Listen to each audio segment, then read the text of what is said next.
Exodus 16.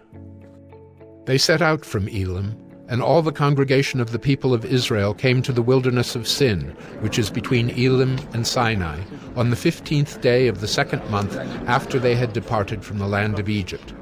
And the whole congregation of the people of Israel grumbled against Moses and Aaron in the wilderness. And the people of Israel said to them, "Would that we had died by the hand of the Lord in the land of Egypt, when we sat by the meat pots and ate bread to the full. For you have brought us out into this wilderness to kill this whole assembly with hunger." Then the Lord said to Moses, "Behold, I am about to rain bread from heaven for you, and the people shall go out and gather a day's portion every day, that I may test them, whether they will walk in my law or not.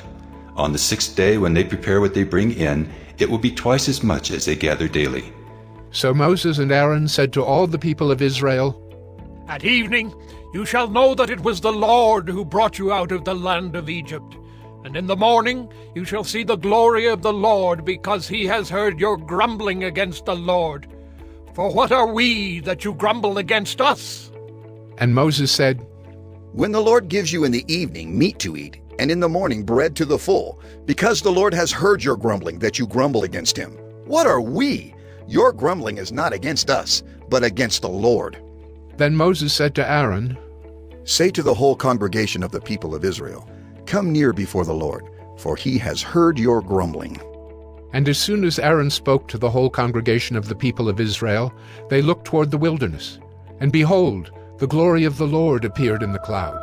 And the Lord said to Moses, "I have heard the grumbling of the people of Israel.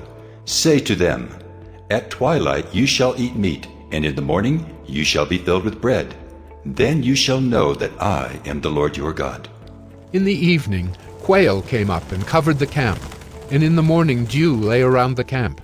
And when the dew had gone up, there was on the face of the wilderness a fine flake-like thing, fine as frost on the ground. When the people of Israel saw it, they said to one another, "What is it?" For they did not know what it was. And Moses said to them, "It is the bread that the Lord has given you to eat. This is what the Lord has commanded. Gather of it, each one of you, as much as he can eat. You shall each take an omer, according to the number of the persons that each of you has in his tent." And the people of Israel did so. They gathered, some more, some less. But when they measured it with an omer, whoever gathered much had nothing left over, and whoever gathered little had no lack. Each of them gathered as much as he could eat. And Moses said to them, "Let no one leave any of it over till the morning." But they did not listen to Moses. Some left part of it till the morning, and it bred worms and stank. And Moses was angry with them. Morning by morning they gathered it, each as much as he could eat. But when the sun grew hot, it melted. On the 6th day they gathered twice as much bread, 2 omers each. And when all the leaders of the congregation came and told Moses, he said to them, "This is what the Lord has commanded. Tomorrow is a day of solemn rest, a holy Sabbath to the Lord. Bake what you will bake, and boil what you will boil, and all that is left over lay aside to be kept till the morning." So they laid it aside till the morning, as Moses commanded them. And it did not stink, and there were no worms in it. Moses said, "Eat it today, for today is a Sabbath to the Lord. Today you will not find it in the field.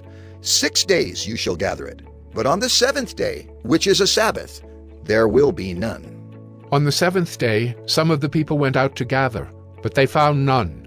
And the Lord said to Moses, "How long will you refuse to keep my commandments and my laws?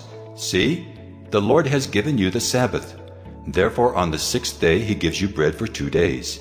Remain each of you in his place. Let no one go out of his place on the 7th day." So the people rested on the 7th day. Now the house of Israel called its name manna. It was like coriander seed, white, and the taste of it was like wafers made with honey. Moses said, "This is what the Lord has commanded. Let an omer of it be kept throughout your generations, so that they may see the bread with which I fed you in the wilderness, when I brought you out of the land of Egypt." And Moses said to Aaron, "Take a jar and put an omer of manna in it, and place it before the Lord to be kept throughout your generations." As the Lord commanded Moses, so Aaron placed it before the testimony to be kept. The people of Israel ate the manna 40 years till they came to a habitable land. They ate the manna till they came to the border of the land of Canaan. An omer is the 10th part of an ephah.